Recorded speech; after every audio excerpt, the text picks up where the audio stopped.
안녕하세요.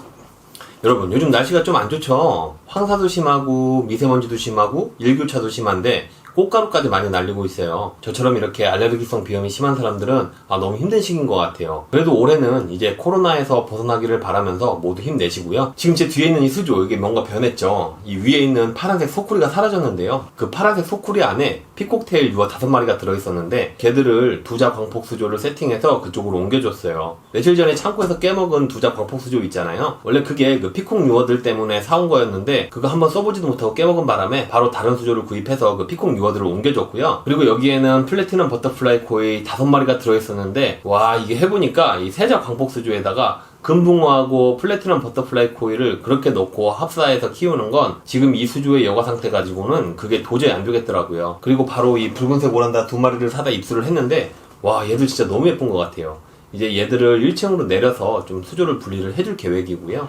오늘의 주제는 이 에어레이션에 대해서 얘기를 한번 해볼 거예요. 우리가 이 물생활을 하면서 에어레이션이라는 말을 참 많이 쓰죠. 이게 우리말로 번역하면 콩돌 돌리기? 그쯤으로 번역을 할 수 있을 것 같은데 이게 원래는 공기 공급, 공기를 쏘여주다 이런 뜻이에요. 근데 이제 여기서 우리가 잘못 알 수 있는 게 이 에어레이션이라고 하니까 공기가 영어로 에어죠. 에어, A-I-R. 그래서 에어레이션이라고 하면은 A-I-R-A-T-I-O-N 이렇게 해서 에어레이션이라고 생각을 할 수가 있는데 그게 아니고 A-E-R-A-T-I-O-N 그렇게 쓰더라고요. 그러니까 에어레이션이 아니고 자, 그러면은 이 에어레이션은 꼭 왜 해줘야 되느냐? 제일 중요한 건 산소 공급 때문이죠. 우리 수조 속에는 이 생물의 양에 따라 조금 달라지겠지만 그래도 일정량의 산소가 꼭 있어야 돼요. 물고기들도 생물이다 보니까 산소가 있어야 살 수가 있고 수초가 있으면 수초도 산소가 필요하고 여과시켜주는 여과 박테리아도 산소가 필요해요. 그래서 호기성 박테리아라고 하죠. 우리가 물 관리를 제대로 못해서 물속에 오염물질이 많아지면 산소가 부족해지고 산소가 부족하니까 박테리아들이 제대로 일을 못하고 물고기들도 숨을 제대로 쉴 수가 없게 돼요. 그래서 물은 딱 봐도 더럽고 물고기들은 수면 위에서 뻐끔뻐끔 숨을 쉬고 있고 이제 우리가 흔히 이런 경우를 물이 깨졌다라고 표현을 많이 하는데요. 그때 잽싸게 환수를 해주고 콩돌을 넣어서 에어레이션을 해주면 물속에 산소를 충분하게 공급을 하고 여과 박테리아들이 빠르게 자리를 잡아서 물을 다시 여과에 나갈 수 있게 만들어주니까 콩돌을 넣고 에어레이션을 해줘라 라고 많이들 하는 거예요. 우리가 수조에다 물을 받아놓고 아무런 것도 하지 않고 그대로 놔두면 이제 물이 가만히 있게 되죠. 그리고 나서도 계속 가만히 놔두면 이제 물이 썩게 되고 그 물에서는 생물이 살 수가 없게 돼요. 그래서 물이 고여서 썩지 않게 해주기 위해서 이제 산소를 공급을 해주는데 우리 어항에 스펀지 여과기라든지 박스저면 여과기 아니면 원통 여과기처럼 기포기를 사용하는 여과기를 많이들 사용하잖아요. 가끔 보면 여과기에서 나오는 기포랑 에어레이션을 분리해서 생각하시는 경우가 좀 있어요. 그러니까 이게 무슨 말이냐면 두자 광폭에다가 스펀지 여과기 한 4개 걸어놓고 콩돌을 따로 꼭 돌려야 된다고 한다거나 아니면 박스저면 여과기나 원통 여과기 걸어놓고 스펀지 여과기까지 해놓은 다음에 콩돌을 또 하나 설치를 해야 된다고 한다거나 이런 경우에는 이미 여과기에서 충분히 기포를 발생해주기 때문에 콩돌을 꼭 따로 돌릴 필요까지는 없어요. 이제 불화의 출력이 남아서 그냥 콩돌을 하나 걸어 놓은 거라면 모를까? 별도의 산소 공급을 꼭 더 해주기 위해서 콩돌을 돌릴 필요까지는 없다는 거죠.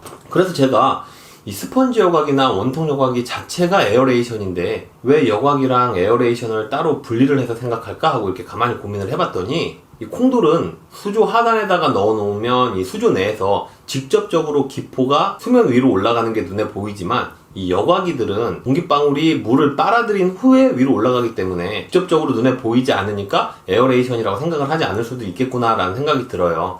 그래서 이렇게 한 가지 설명을 드리자면 콩돌을 돌릴 때 물속에다가 산소를 공급하는 건 이 콩돌에서 나오는 그 공기방울 자체가 물에다가 공급하는 산소의 양은 그렇게 많지가 않아요. 콩돌에서 공기방울이 나오면 공기방울이 막 위로 올라가서 수면 위에서 빵빵빵빵 터지잖아요. 그래서 이 공기방울이 위에서 터지면서 수면을 흔들고 수면이 대기와 맞닿을 수 있는 면적을 넓혀줘요. 우리 종이 이렇게 꾸겼을 땐 쬐끄맣지만 펴면은 커지잖아요. 수면도 공기방울이 터지면서 찰랑찰랑거리기 때문에 가만히 있는 것보다는 이 대기와 접촉할 수 있는 면적이 넓어 그만큼 물속으로 녹아 들어가는 산소의 양은 많아지는 거고요. 우리 호수나 저수지에 가서 보면 거기에는 에어레이션 해주지도 않는데 항상 산소가 충분하잖아요. 그게 바람 때문에 수면이 찰랑거리는 것만 가지고도 충분히 호수에 산소가 공급이 되는 거예요. 그래서 우리 이 수조도 가끔 보면 기폭이 따로 안 쓰고 외부 여과기 출수구를 수면 쪽으로 해서 수면이 찰랑거리면서 산소가 공급되게 한다거나 아니면 레인바를 수면 위에 설치해서 물이 이제 수면을 때리면서 찰랑거리게 해가지고 산소가 공급되게 하시는 분들도 계시죠. 지금 여기 보시면 PC랩 같은 경우에는 공기방울이 크니까 그만큼 부력이 커서 엄청 빨리 수면 위로 올라가 버리잖아요. 그래서 이 공기방울들은 물속에 산소를 많이 공급하지는 못해요.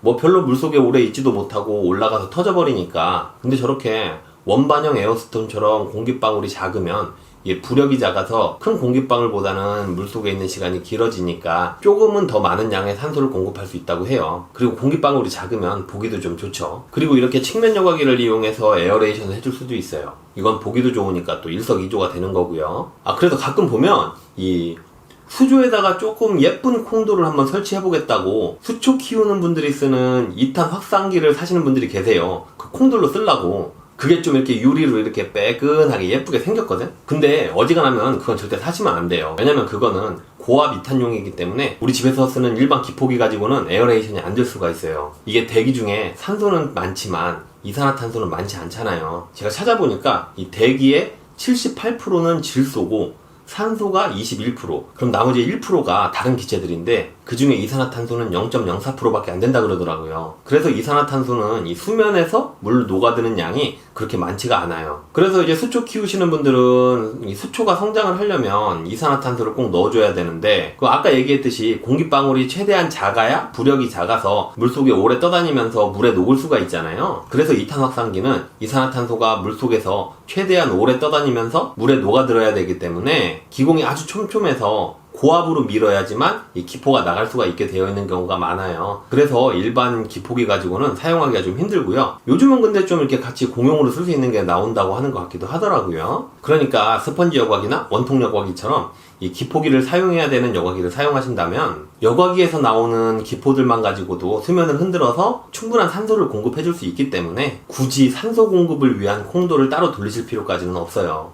근데 이것도 적정 개체수일 때 얘기지 과밀로 간다거나 수조가 엄청 커진다면은 또 따로 돌려줘야 되는 경우가 생길 수도 있겠죠. 그리고 이제 에어레이션을 해주는 또 다른 이유는 이 물의 순환이죠. 이게 은근히 별거 아닌 것 같아도 공기방울이 위로 올라가면서 물을 옆으로 밀어내고 끌고 올라가고 위에서 터지면서 수면을 밀어서 물이 순환이 잘 되게 만들어줘요. 스펀지 여과기나 원통 여과기들 보면 그 공기방울이 올라가면서 물을 끌고 올라가서 여과제를 통과해서 여과가 되게 만들어주는 거죠. 그리고 또 유정란이나 치어가 있을 때 부화통에다가 콩돌 돌려서 물 순환을 시켜주기도 하죠. 그만큼 에어레이션이 수류 형성에 많은 도움이 된다는 얘기고요. 그리고 콩돌을 돌려주면 이 공기방울이 물을 치고 터트리면서 유막을 제거해 주기도 하잖아요. 유막이 없으니까 또 산소가 그만큼 물속으로 쉽게 녹아 들어갈 수도 있고요. pH도 조금은 올려준다고 하는데 그게 그렇게 많지는 않다고 하더라고요. 자, 오늘은 이렇게 에어레이션에 대해서 알아봤는데요. 뭐든지 많다고 다 좋은 게 아니듯이 에어레이션도 많이 해준다고 좋은 게 아니에요. 이게 수조에서 흔하게 일어나는 상황은 아니지만 물속에 용존 산소량이 또 너무 많아지면 물고기들이 기포병 같은 병에 걸릴 수도 있다고 하더라고요. 그러니까 뭐든지